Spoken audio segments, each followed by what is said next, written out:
Beliau adalah seorang yang telah mencapai derajat al-hafidh, yaitu hafal lebih dari 100.000 hadis dengan sanad dan hukum matannya. Dan beliau juga bergelar al-musnid, yaitu yang menyimpan ribuan sanad hadis dari beliau sampai kepada Nabi Muhammad SAW.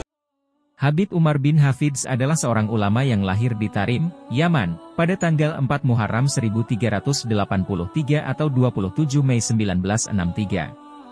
Salah satu hal yang menarik tentangnya adalah nasabnya yang terhubung langsung ke Rasulullah Shallallahu Alaihi Wasallam melalui garis keturunan yang panjang. Beliau tumbuh sebagai ulama yang teguh dalam akidah Ahlus Sunnah wal Jamaah.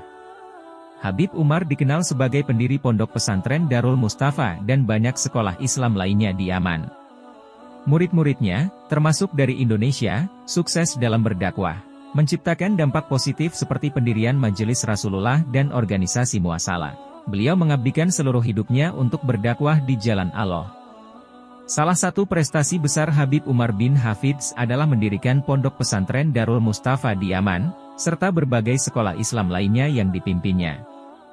Banyak murid beliau yang telah sukses dalam berdakwah, terutama di Indonesia, seperti Habib Munzir Al-Musawa dan Habib Jindan bin Novel bin Jindan.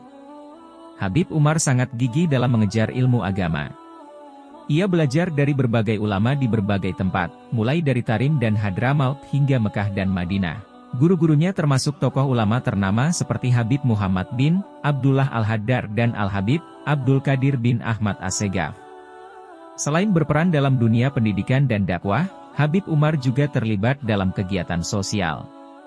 Melansir dari laman website resmi The Muslim 500, ia adalah pendiri organisasi masyarakat Amal Al-Rafah.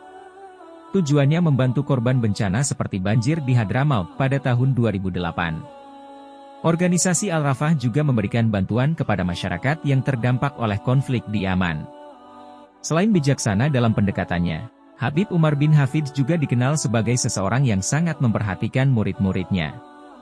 Sebuah contoh nyata terjadi pada suatu malam musim dingin di Pondok Darul Mustafa, Tarim, Hadramaut, Yaman.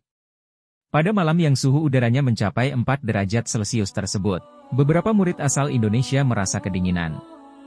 4 di antaranya bahkan tidak memiliki cukup selimut.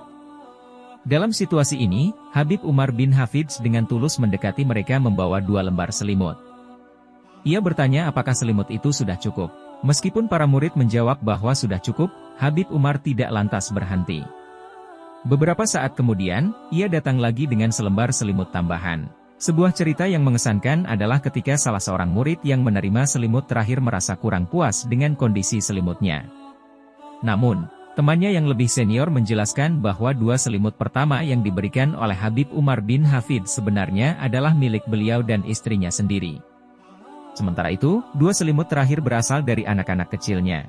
Ini mengungkapkan rasa perhatian tinggi Habib Umar terhadap para murid yang datang dari jauh, bahkan rela tidur kedinginan demi kenyamanan mereka. Lalu seperti apa pandangan ulama Indonesia tentang Habib Umar bin Hafidz?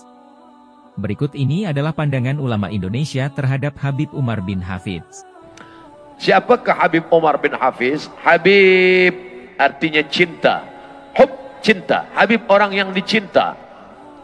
Nabi Muhammad SAW punya anak bernama Sayyidatuna Fatimah. Fatimah punya anak lelaki bernama Sayyidina Al-Husain. Husain punya anak lelaki bernama Zainal Abidin. Ali Zainal Abidin. Zainal Abidin punya anak lelaki bernama Muhammad Al-Baqir. Muhammad Al-Baqir punya anak lelaki bernama Ja'far Sadiq.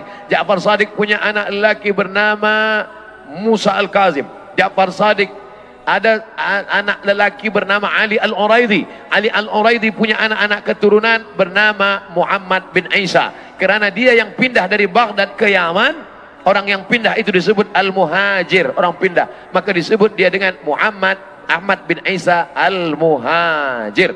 Dari Al-Muhajir inilah lahir cucu cicit keturunan As-Saqqaf, Al-Haddad, Al-Jifri, Al-Attas, Barakbah, bin Syihab. Mursyid-mursyid itu nggak semua siap ketemu wali kutub karena nggak tahan. Ini sebagian mursyid ya, sebagai mursyid yang terhijab. Ketika ada wali kutub masuk, ketika ada wali kutub datang, dia takut nggak disapa orang, karena emang nggak akan disapa lagi. Orang akan terpana melihat wali kutub. Coba lihat kalau Habib Umar datang, Habib yang lain tenggelam nggak? Tenggelam langsung. Itu tanda beliau kutub. Maka saya bersaksi, insya Allah beliau adalah wali Allah al-kutub. Bila syak, tanpa syak. Ini pewaris-pewaris Nabi begitu. Beliau datang, Habib aja antri Pak. Apalagi kita yang bukan Habib.